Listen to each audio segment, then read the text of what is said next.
Hi guys, it's Paige from Accidentally Fab, and today I'm working on a DIY. This is actually the first DIY video I've ever done, but the inspiration started where I was in Santa Barbara like a week and a half ago, and I was actually in Kitson, the Kitson store, and I'd never been in there before, and I loved it, but they had this really cool Ramones t-shirt with the sleeves cut off, and it was kind of like Americana, like perfect for 4th of July, and then they had fringe cut into it with red, white, and blue beads hanging off of it. And I thought it was super cute that the price was like $128, which is just ridiculous, especially because I'm so into thrifting lately. That's just like beyond. So I thought it'd be a great project to do, especially with the 4th of July coming up, like to make a shirt.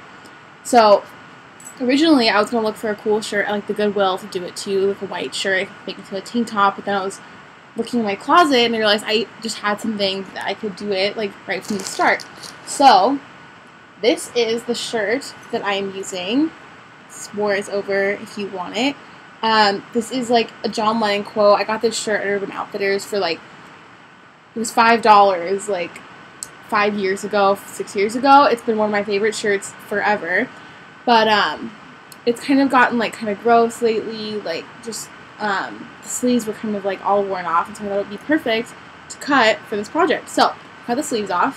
When you're cutting the sleeves off a shirt, it's pretty simple. Like I would just start where like the seam of the shirt is, just like cut it off, and then it's going to be a little bit wider than like what is flattering, like maybe like out to here, and so you want to cut how much you want in off of it, and then kind of swoop back to the original point. So like don't cut off like this much all the way through, like you kind of go like this and like narrow it down, and then you get like a really nice sleeve. So to give you guys an idea, I've already started the back, and here is what it looks like.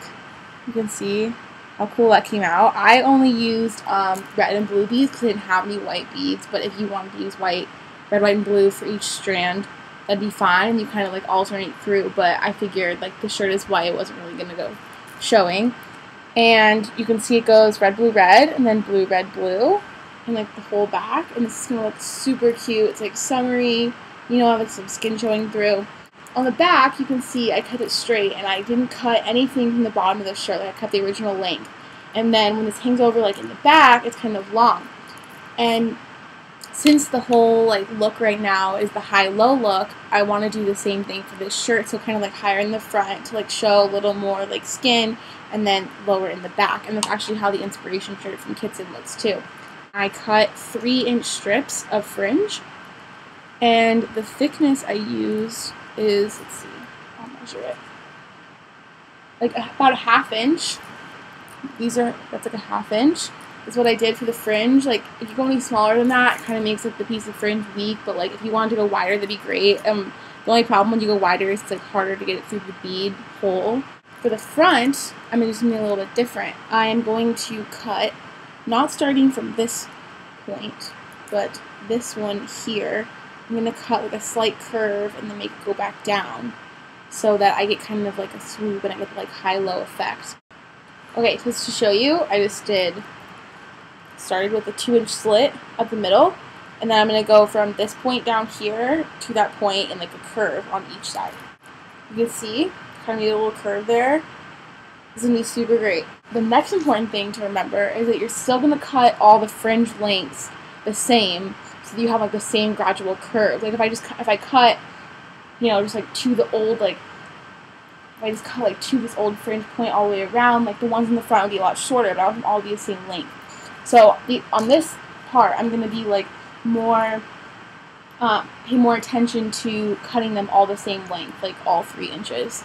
So I'm going to cut those, and then I'll show you guys what the fringe looks like all cut up. Alright, so now all the fringe is cut. I haven't put any beads on it yet, but I want to be able to show you how this looks. So you can see that I kept the same 4-inch length all the way across, so that consistent along my curve. So you can see the fringe is going like that. And this is going to be so great. You can always see how it's going to come out. Okay. So I'll show you guys. I'm taking the fringe, and I've strung a blue bead, and I'm just going to tie a simple knot like that. Pull it tight. I don't want like too tight because giving it some mass is nice because then the bead stays on. A couple of the ones I did, the bead slid over the knot. I had to make the knot bigger. And then I'm going to make the fringe into a point again.